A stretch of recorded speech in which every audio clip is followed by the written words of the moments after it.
आप देख रहे हैं अल्फा डिफेंस हिंदी में आपका स्वागत है।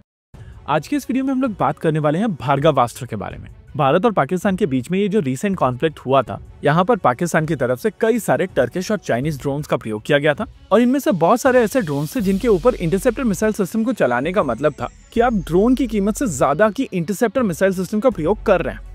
टर्किश सोंगर ड्रोन या ईहा ड्रोन्स के ऊपर अगर आपको R-73 जैसी मिसाइल सिस्टम चलानी पड़ जाए तो ये कॉस्ट इफेक्टिव सोल्यूशन तो बिल्कुल नहीं। इसके अलावा अगर पाकिस्तान की तरफ से बहुत ज्यादा ड्रोन्स यहाँ पर यूज किए जाते तो हमारे लिए परेशानियां बढ़ जाती। हम लोगों ने इजराइल के केस में देखा था कि आयरन डोम सैचुरेट हो गया था। हमास की तरफ से इजराइल के ऊपर इतने सारे रॉकेट्स दागे गए थे कि आयरन डोम के इंटरसेप्टर्स खत्म हो गए थे और जब इंटरसेप्टर्स खत्म हो गए थे तो ये रॉकेट्स नीचे आके गिर रहे थे। इसके अलावा ईहा और सोंगर जैसे ड्रोन्स के ऊपर अगर आपको R-73 चलानी पड़ जाए तो ये एक कॉस्ट इफेक्टिव सोल्यूशन तो बिल्कुल नहीं। इसके अलावा अगर आपने समर सिस्टम को देखा होगा तो एक टिपिकल समर के ऊपर केवल 2 मिसाइल सिस्टम्स होती हैं और अगर हम लोग अज्यूम कर लेते हैं कि वहाँ पर 5 से 7 लॉन्चर भी हैं तो आपके पास में मैक्सिमम 14 इंटरसेप्टर्स ही हैं। यानी कि थियोरेटिकली आपके पास में उतनी कैपेसिटी है कि अगर एनिमी की तरफ से 14 ड्रोन्स आते हैं तो आप उनको मार सकते हैं। हालांकि दूसरे सिस्टम्स वहां पर मौजूद रहते हैं जैसे कि आकाश, L-70 गन्स, ZU-23 गन्स और DRDO का इंटीग्रेटेड एंटी ड्रोन सिस्टम। तो नेचुरली ये सिस्टम्स भी दूसरे ड्रोन्स को नॉकआउट करेंगे।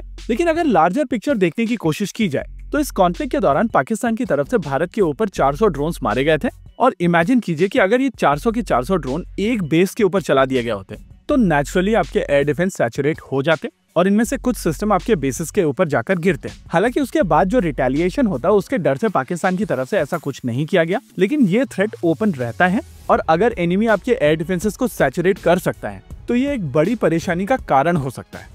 इंटरेस्टिंग चीज ये है कि सोलार इंडस्ट्रीज लिमिटेड की तरफ से ऑलरेडी इसका एक सोल्यूशन ढूंढा जा चुका है और इस सोल्यूशन का नाम है भार्गवास्त्र। भार्गवास्त्र एक बहुत ही इंटरेस्टिंग सोल्यूशन है जहां पर एक 4x4 व्हीकल के ऊपर 64 मिसाइल सिस्टम्स माउंट की जा सकती हैं और ये 64 मिसाइल सिस्टम अलग अलग टारगेट्स को मारते हुए ड्रोन स्वार्म को ध्वस्त करने में सक्षम है। ये सिस्टम ईहा और सोंगर कैटेगरी के ड्रोन्स को काफी आसानी से मार सकते हैं और यहाँ पर यूज होने वाली छोटी मिसाइल सिस्टम आकाश और R-73 की तुलना में काफी सस्ती भी है। आइए इस पूरे सिस्टम को थोड़ा डिटेल में समझते हैं। यहाँ पर मेन कंपोनेंट है एक मिसाइल सिस्टम जो केवल 2 किलोग्राम की है।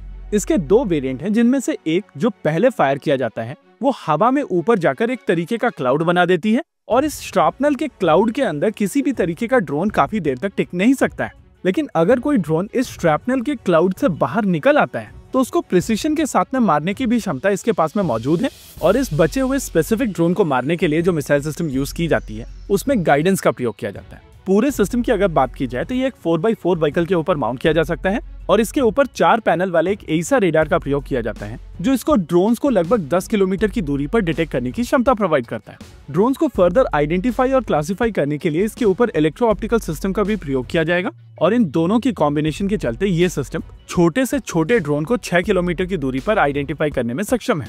इसके अलावा यहाँ पर यह भी समझना जरूरी है कि आमतौर पर surface to air missile system formations में ऑपरेट करती हैं और भले ही यहाँ पर यह सिस्टम केवल एक स्टैंडअलोन सिस्टम के तौर पर काम कर सकता है, लेकिन जरूरी नहीं है कि आप एक बेस के ऊपर केवल एक ही सिस्टम को डिप्लॉय करें। यानी कि आप मल्टीपल ऐसे व्हीकल्स को डिप्लॉय कर सकते हैं और जब केवल एक ही व्हीकल 64 ऐसी मिसाइल सिस्टम्स को कैरी कर सकता है तो इमेजिन कीजिए कि एक से ज्यादा सिस्टम मिलकर किस तरीके का कवर प्रोवाइड करेंगे और एनिमी के पास में जिस तरीके का भी स्वार्म सिस्टम हो उन सभी के खिलाफ ये एक बहुत ही इफेक्टिव सोल्यूशन है। सोलार इंडस्ट्रीज की तरफ से इस सिस्टम का जो टेस्ट किया गया था वो इसका तीसरा टेस्ट था और इस टेस्ट के दौरान 4 रॉकेट्स फायर किए गए थे। पहले 2 रॉकेट्स इंडिविजुअल रॉकेट्स थे और लास्ट के 2 रॉकेट्स बेसिकली साल्वो मोड में फायर किए गए थे, जहां पर पहले रॉकेट के 2 सेकंड के बाद में दूसरा रॉकेट फायर किया जाता है।